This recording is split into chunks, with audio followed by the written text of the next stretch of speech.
పూరిలో నీలమాధవుడికి ఆలయాన్ని నిర్మించి విగ్రహ ప్రాణ ప్రతిష్ఠ కోసం స్వారోచిస మన్వంతరంలో బ్రహ్మలోకానికి వెళ్లిన ఇంద్రద్యుమ్నుడు వైవస్వత మన్వంతరంలో భూలోకానికి తిరిగి వచ్చాడు.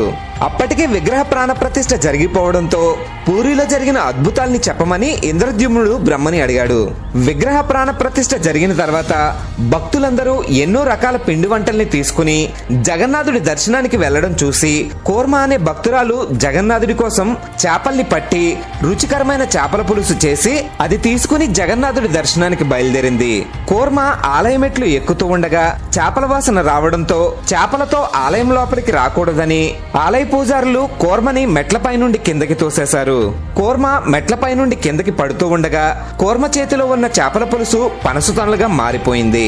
దాంతో ఆలయ పూజారులు కోర్మ భక్తికి నమస్కరించి కోర్మని ఆలయం లోపలికి తీసుకువెళ్లారని బ్రహ్మ తన దివ్య దృష్టితో ఇంద్రద్యుమ్నుడికి వివరించాడు.